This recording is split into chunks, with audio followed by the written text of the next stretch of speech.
Thank you, Mr. Chair. There's great irony in the title of this bill, Keep Violent Offenders Off Our Streets. And that is, in fact, what we are talking about. I've listened to a number of my colleagues on the other side of the aisle reference Miss Renee Good saying they don't know if she posed a threat. We don't know what she was thinking. And the fact is we'll never know because she's dead, because she was killed, because she was murdered. And an ICE agent did not use de-escalation tactics.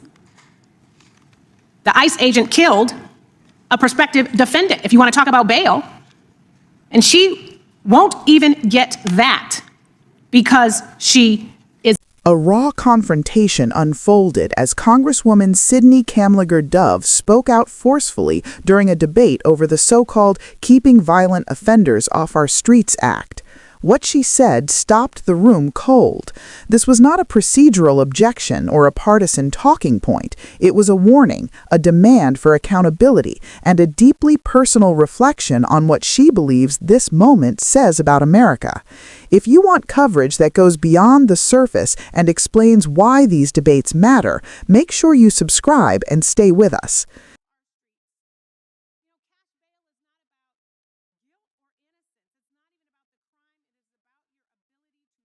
Thank you, Mr. Chair. There's great irony in the title of this bill, Keep Violent Offenders Off Our Streets. And that is, in fact, what we are talking about. I've listened to a number of my colleagues on the other side of the aisle reference Miss Renee Good saying they don't know if she posed a threat. We don't know what she was thinking. And the fact is we'll never know because she's dead, because she was killed, because she was murdered. And an ICE agent did not use de-escalation tactics. The ICE agent killed a prospective defendant, if you want to talk about bail, and she won't even get that because she is dead. I think it is wrong to have colleagues say, let's not talk about this until you decide it's time for us to talk about it.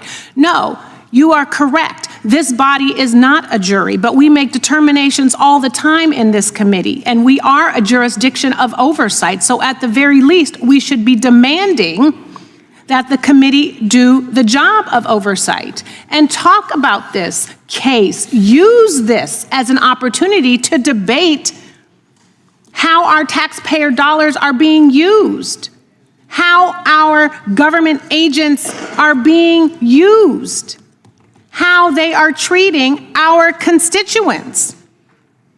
You know, Kash Patel didn't know who Dylan Roof was, but I do. He killed 9 parishioners in cold blood. You know what? Law enforcement agents didn't roll up in that church and kill him.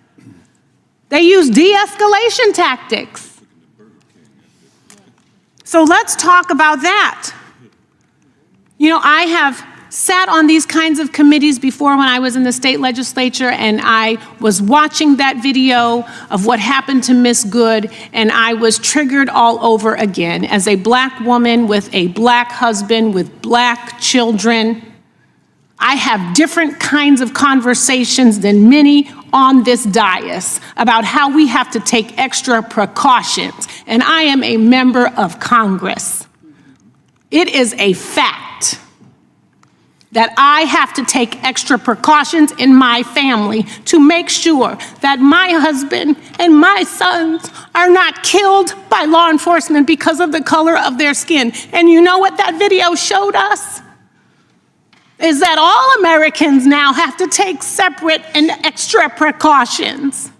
I thought the mandate for ICE was that they were gonna go after criminals that are here illegally creating crimes.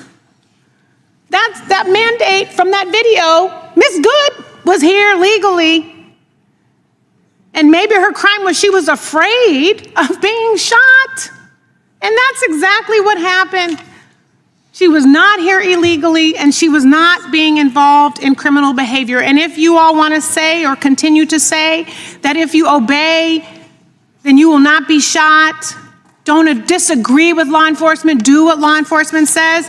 January 6th happened, and there were a whole bunch of people who rolled up at the Capitol and were disobeying the Capitol Police, who are law enforcement. And they were arrested. And you know what? The President of the United States said, I'm going to pardon you. It is okay for you to disobey law enforcement. It is okay for you to attack law enforcement. And 6 of the pardoned January 6th insurrectionists are charged with committing child sex crimes ranging from sexual assault to possession of child pornography. At least 33 January 6th insurrectionists pardoned by President Trump have been rearrested, charged, or sentenced for other crimes since January 6, 2021. So don't obey law enforcement, do what you want, and hope that you get pardoned. And this Kamlager Dove bill began by pointing out keep what she violent called offenders a bitter off irony. our streets. The bill before the cash committee bail is claims not to be about keeping guilt violent or offenders innocence. off It's the not even about streets. the crime. Yet the It is about discussion your was ability to unfolding in the pay for shadow your of the freedom killing while of Renee you Good. await Several trial. lawmakers had argued that it was too soon to This draw bill conclusions, that goes no one against could the know sovereign what Good rights was of thinking states. or whether she posed This a threat. bill says Kamlager that Dove we rejected that framing are going to outright. tell your She state, said, my "There is one state, thing how we we do govern know. our Renee state Good criminal is justice dead. system." She was killed. And ultimately In her it words, says if you she can was afford murdered. to pay The the bail, Congresswoman emphasized that you this can have matters your freedom. deeply in a Thank you, debate Mr. about Chair, bail, for granting me these accountability, extra and public 20 safety. seconds, but I did Renee want to make Good, she sure that I explained, talk about never even this had the bill and chance why to I become a don't support defendant. it. She In was addition killed to what has before the happened legal yesterday. system could do what it claims to do, determine facts, weigh evidence, and deliver justice. That reality, Kamlager Dove argued, should fundamentally change how Congress approaches this bill and its oversight responsibilities. She pushed back strongly against the idea that lawmakers should wait before discussing the case. While acknowledging that Congress is not a jury, she reminded the committee that it is, by design, an oversight body. Oversight means asking hard questions, especially when taxpayer dollars are involved and when government agents are accused of using deadly force. In her view, refusing to discuss the killing was not neutrality, it was avoidance. If this kind of accountability-focused reporting matters to you, take a moment to subscribe so you do not miss future coverage. Kamlager Dove then broadened the lens, comparing this case to other well-known incidents involving violence and law enforcement. She referenced the Charleston church massacre, noting that law enforcement officers did not immediately kill the perpetrator. They used de-escalation tactics and took him into custody alive. Her point was clear: restraint and professionalism are possible, even in the face of horrific crimes. That comparison led into one of the most personal moments of her remarks. Kamlager Dove spoke as a Black woman, a wife, and a mother, describing the different conversations she must have with her family about safety and survival. She said watching the video of Renee Good's killing triggered those fears all over again.